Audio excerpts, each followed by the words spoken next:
Now, my biggest winners for week 3, to recap, last week, Minnesota Vikings. I think what they've done the past 2 weeks, this shit's not a fluke. Brian Flores is probably one of the greatest minds defensively in the game right now. He deserves to be a head coach of maybe a team that already has a good quarterback, and he could probably hire a good offensive coordinator.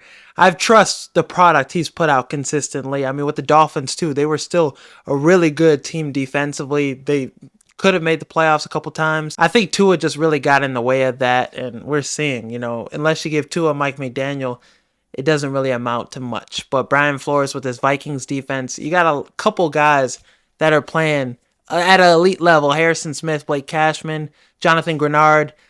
He had 3 sacks this last week. Van Ginkel, he's been balling. So that whole defense, Stephon Gilmore too, he's still playing at a high level. That defense is shutting down high caliber offenses. The 49ers, Brock Purdy, after the game against the Vikings, he was like, hey, your scheme's crazy, to Brian Flores. And then CJ Stroud, a guy that doesn't turn over the ball. He takes care of the ball at an elite level. He had a record of how many pass attempts without an interception. He had 2 interceptions against the Vikings last week. And they bottled up that Texans offense. First half, they didn't score any points. They only scored 7 points in that game. So this Vikings defense is for real. And if they played the Chiefs, I think Brian Flores and the Vikings would win that game. How they're playing defensively, the Chiefs have struggled. Although they've won their first 3 games, they've struggled in each of those games in some capacity. And Patrick Mahomes against his Vikings defense, I know how great Patrick Mahomes is. If they met in the Super Bowl, the Chiefs would win. But the Vikings, I think they would be able to get the Chiefs right now. So right now, I don't know how many teams you're putting over the Vikings. And then offensively, I haven't got into them offensively yet, but Sam Darnold, 8 touchdowns, 2 interceptions. Kevin O'Connell has his offense humming. And Sam Darnold, he's always been a talented quarterback. It's just situation really hasn't been the best for him. With the Jets, he was put in a worse position than Zach Wilson. Didn't have that many weapons around him. Carolina, he had a decent little run where he had a nice little win streak with them for a little bit. And then with the 49ers last year, the 49ers didn't want him to go. The Vikings paid him, gave him a nice little contract, and he's showing potential, talent, situation, coaching, support, all that matters with the quarterback. It doesn't matter how high you were drafted, not panning out in your original situation. When you get to that right situation, you get with a coaching staff that has support in you, a great offensive mind like Kevin O'Connell, very underrated coach. You have the weapons around you, a good offensive line, you could flourish. So I don't think it's over for people like Bryce Young. Sam Darnold's showing you that right now. Geno Smith, Baker Mayfield, the resurgence some of these guys are having, it really shows you, yeah, you get that right situation, you'll be fine. And Sam Darnold, he's been playing really well against the 49ers. He's diced up his old former team, played really well against them. And then against the Texans, 4 passing touchdowns. Him and Justin Jefferson are connecting. That chemistry looks great. And then Jalen Naylor, the receiver from Michigan State, he's had a couple good performances these last 3 games. Jordan Addison, when he gets healthy, and Hawkinson, this Vikings offense is going to be really tough to stop. Aaron Jones has looked great too as well out the backfield in the receiving game and in the rushing game. Ty Chandler, good backup RB2. The offensive line is held up well. So the Vikings right now, they have no flaws. They're really well coached. They have competent quarterback play. And when you give Kevin O'Connell, this coaching staff, a solid quarterback, good, competent quarterback play, I mean, with Kirk Cousins, when he was healthy, the Vikings made the playoffs, 13-4, one of the best teams in the NFC.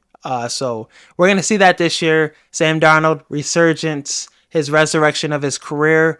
It's going to be interesting to see what they do next year with him and J.J. McCarthy when he gets back. But right now, the Vikings are one of the best teams in the NFL. The Steelers right now for me are also a huge winner so far. They're 3-0. And what they're going to do is they're going to win the winnable games. And they're going to steal a game or 2 from a contending team, get an upset. And they're going to make the playoffs, I think, this year. Just what I've seen from them so far. I mean, Justin Fields, he's playing really well. Only 1 turnover in the first 3 games. And the offense, it's going to continue to get better and better. Right now, it's a little dink and dunk. Justin Fields is making 1 or 2, 3 big throws a game, and he's making plays with his legs. And the offensive running game is going to get going as well, I think. Offensive line hasn't been that terrible. Just the defense has been elite every game. They've given up 10 points at the most in the last 3 games. So TJ Watt and that unit, man, they're playing special. The secondary has improved. Mika Fitzpatrick, Dante Jackson, Deshaun Elliott. They got some guys in the back end. Linebackers have been playing well. So the defense as a whole is going to be elite. It's always elite every year. It's just competent quarterback play for the Steelers, and Justin Fields has provided that for them so far. He hasn't put the ball in harm's way, and just those big throws are going to keep coming in bunches as he gets more and more confident with this offense. Arthur Smith has done great with, play calling, so I'm excited about the Steelers team. They're going to play well defensively. We know what we're getting from them with that side of the ball. I feel like Mike Tomlin has put a lot of confidence in this team, has put a lot of confidence in Justin Fields. And if he keeps winning, that shit's only going to get better and better. You're going to get a different version of Justin Fields. A guy that's confident, a guy that has the support of his team, the support of everybody around him, and him and George Pickens. The chemistry is there for those two. They've, played together in Georgia for a little bit, and they're connecting on some of those big plays, those big throws. Some penalties really scratch them out, but Justin Fields, the deep ball, he's going to put that shit on the money every time. So I'm excited to see this offense, finally get in its high gear and put up maybe 20 points a game. Because right now, they're just doing barely enough to win the game. But if you win, it really doesn't matter at this early in the season. So really excited to see Justin Fields hit that next gear, this offense hit that next gear. But right now, the Steelers, first in their division, one of the top teams in the AFC, and don't let this team keep, winning and keep improving. It's ironic Justin Fields is 3-0 right now with the Steelers. Ryan Poles did him a solid sending him over there because that was the best possible destination for him. A great defense, solid offensive coordinator that knows how to work with a running quarterback, and a great head coach. Couldn't have put him in a better situation. So I don't think the Bears made the wrong decision moving on from Justin Fields. I think it's just going to take some time with this new offense, just getting adjusted. We're seeing that Justin Fields really wasn't the problem, but that doesn't mean that this wasn't the right decision. I don't see Justin Fields throwing for 363 yards in any of the games this season. He might, who knows? He's doing enough for Pittsburgh to win, and I think he's a quarterback for them moving forward. Russ shouldn't get the start at any point, even if he loses a game down the road, which I think they're going to beat the Colts. They're going to beat down on the Colts, I think. Defensively, they're going to get after Anthony Richardson, Justin Fields, the run game. They're going to have a lot of success against one of the worst rush defenses in the NFL in the Colts. So this is going to be a good offensive performance out of, Justin Fields and the Steelers offense. So, this year, Justin Fields, seeing him win, seeing him get in the playoffs, getting that confidence, like I said, it's exciting to see a player like this, because with the situation with the Bears, set up for failure, organization malpractice, things didn't work out, but it's nice to see him go somewhere else and pan out and see his potential and reach his ceiling. So, but Caleb Williams and the Bears, I think, will just be just fine. Things are just taking a little more time to get in the works of things. I think the Packers are also a winner because Matt LaFleur, this offense, Malik Willis and the Packers, they've won 2 games in his 2 starts, and his numbers as a quarterback for the Titans in his 3 games, terrible numbers. But with the Packers, efficient, the rushing, all the potential Malik Willis had coming out of the draft, we're seeing it with the Packers. And that's just the whole thing this year that we've seen in 3 games.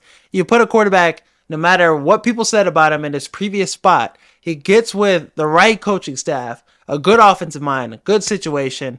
He could show how good he really is. And if he's in a bad spot, you see how ass he really is. So its situation really matters a lot. Some of these organizations are more at fault for a quarterback not panning out than, just a player just being bad. So Malik Willis, it was great seeing him put up these, 2 great performances in the Packers defense. I didn't give him a lot of credit. Coming into the year, I thought this defense didn't improve that much, but Xavier McKinney, he has 3 interceptions. The defense has been doing really well, and it helps playing against Will Levis because he's going to throw the ball and give you a lot of opportunities to, take it for 6, make stupid plays, stupid turnovers. So Packers so far, they've looked great. Josh Jacobs was a great pickup.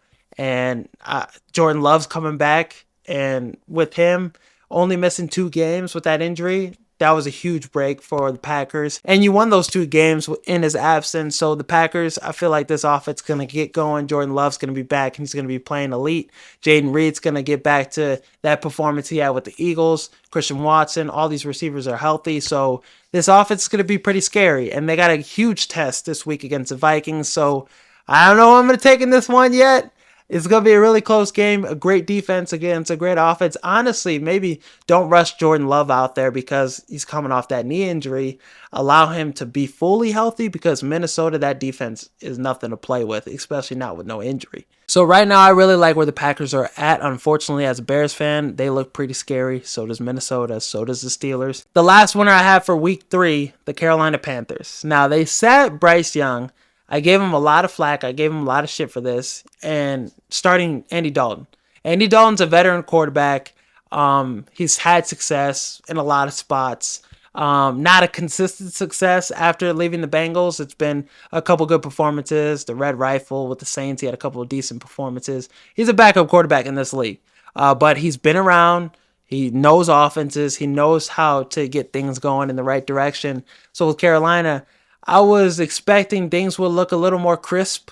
He would be able to have this offense look a little better, but the performance they put on against a good Raiders defense, 33 points, 4 passing touchdowns, 300 some yards passing. It was an elite performance. I'm not going to lie. Three or 4 touchdowns. Maybe it was 3 touchdowns. But he had an elite ass performance. The offensive line looked better.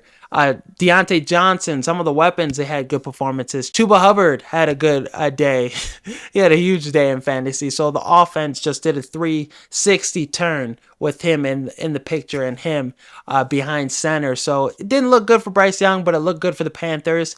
Them being able to show, hey, look, Bryce Young might have been the fault. It looked good on Dave Canales and, this organization after all the shit that was going on with Bryce Young, having a performance like this with a change of quarterback. It maybe shows that they made the right decision. Who knows? But time will tell how these next games playing out. I mean, it just doesn't make sense what their long-term plan is. They said Andy Dalton is our quarterback, but they don't want to trade Bryce Young. So with that, considered, in the future, they might not be a winner, but right now, after week 3, they are a winner for the performance they had against the Raiders. They want to compete. They want to save the season. I don't know if Andy Dalton's going to save the season. He might stop them from being the worst team in the NFL, maybe, but I don't think he'll save the season. So let me know in the comments who you think some winners were from week 3. Some teams I forgot. Maybe the Buffalo Bills. They got a hot start right now. 3-0. They're, off to a great start. Josh Allen has been balling. I just think, with them, we expect that kind of greatness out of Josh Allen. Good head coach, Joe Brady, good competent staff.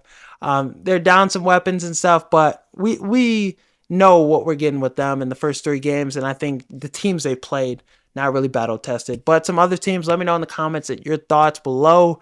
Some teams I forgot. Some teams you think that were huge losers of week 3, let me know down below. Some people thought the NFC North was going to be the worst division in football this season. They thought it was going to be as bad as the NFC South.